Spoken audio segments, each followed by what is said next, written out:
Matt's ultimate betrayal. Jeremy's shocking deal to steal the farm via the Roloff legacy in chaos. Hello viewers, welcome back to my channel. For Roloff family latest news update, please subscribe to the channel and press the bell icon. For nearly 2 decades, Little People, Big World offered fans an inside look into the lives of the Roloff family. At the heart of the show stood Roloff Farms, a picturesque piece of Oregon land that became both a symbol of unity and, over time, the source of intense family division.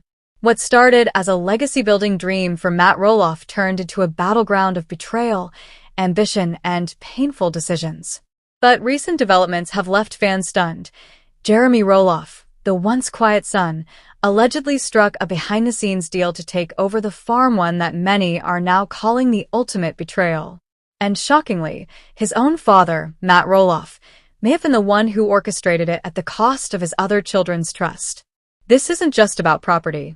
This is about legacy, broken promises, and the disintegration of a family once idolized for its strength in the face of adversity. Established in the 1990s, Roloff Farms wasn't just an investment, it was a labor of love. Matt and Amy Roloff poured years of hard work into transforming a simple plot of land into a thriving business, complete with pumpkin season, tours, weddings, and TLC-fueled fame. It became the physical embodiment of the Roloff's dream, a safe haven where generations could thrive together. But as time wore on and the couple divorced in 2016, cracks began to show. The question loomed: who would inherit the farm? Jack and Jeremy, the 2 Roloff sons with the most interest in farming, expressed early on their desire to one day take over. Fans speculated, the family discussed, and Matt often teased the idea of keeping it in the family. Yet when the time came, Jeremy's offer was mysteriously declined, and so was Jack's. Or so we were led to believe. Behind the scenes, something much more complicated was unfolding. Jack's side of the story approximates 700 words. Jack Roloff, who many fans saw as the natural heir to the farm, publicly expressed heartbreak over failed negotiations with his father. On Instagram and during final seasons of LPBW, Jack hinted at a deeper rift, one that cut through years of trust. He accused Matt of misleading him, saying the farm wasn't truly for sale to his children, despite what Matt had claimed. Jack and Tori ultimately made the heartbreaking decision to move away from the farm, buying their own home in Battleground, Washington.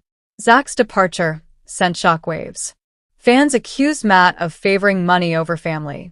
Tori, never one to stir drama publicly, echoed Jack's pain through cryptic posts about betrayal, forgiveness, and letting go.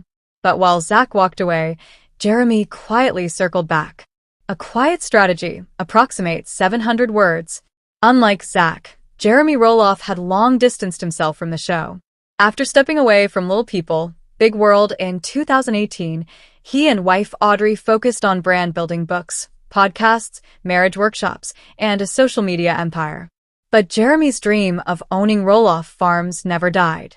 Insiders say he continued to make offers, reworking proposals behind the scenes.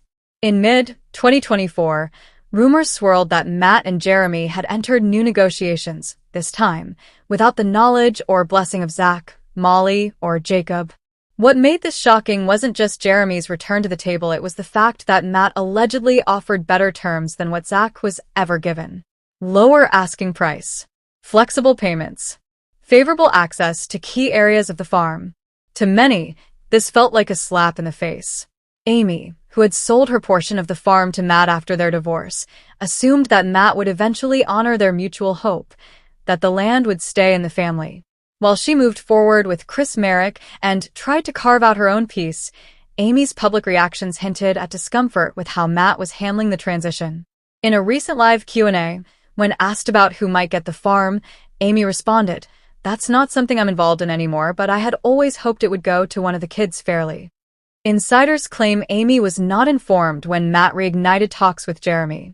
Worse, some speculate Matt intentionally kept her out of the loop, aware that she might push for more transparency or fairness among the children. Youngest son Jacob Roloff has long distanced himself from the spotlight of LPBW, openly criticizing the show and reality TV at large. But he hasn't distanced himself from the farm. In fact, for the last few years, Jacob and wife Isabel have lived and worked on parts of the property, raising their son Mateo nearby. He's become something of a caretaker, a quiet presence on the land. If anyone seemed like a natural choice to maintain the farm's soul and legacy, it was Jacob. So imagine fans' surprise when he wasn't offered ownership or co-management in the new plans. Sources say Jacob was furious when he discovered Matt's deal with Jeremy. "After all the work I've done, all the caretaking, you offer it to the one who walked away?" One insider quoted Jacob as saying. The silent power player, approximate 400 words.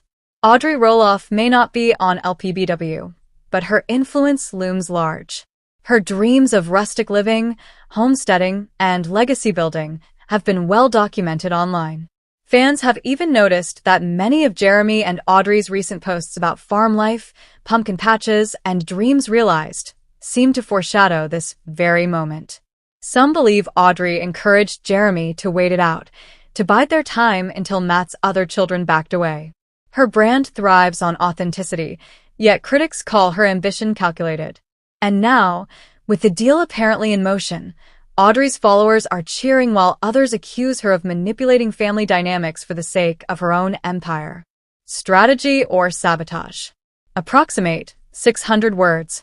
Matt Roloff has always been a businessman.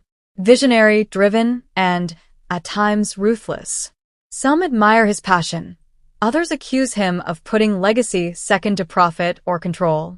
In interviews, Matt defended himself, saying, "I want the farm to go to someone who's going to preserve it, build it up, not just occupy it." But critics say this is revisionist history. Zach tried to buy it. Jacob offered to stay and care for it. But Matt wanted a deal on his terms, and Jeremy was the one willing to comply. By offering Jeremy better conditions and cutting out other voices, Matt may have secured a deal. But at what cost? The betrayal Zach feels. The anger brewing in Jacob. The silence from Amy. All speak to a deeper fracture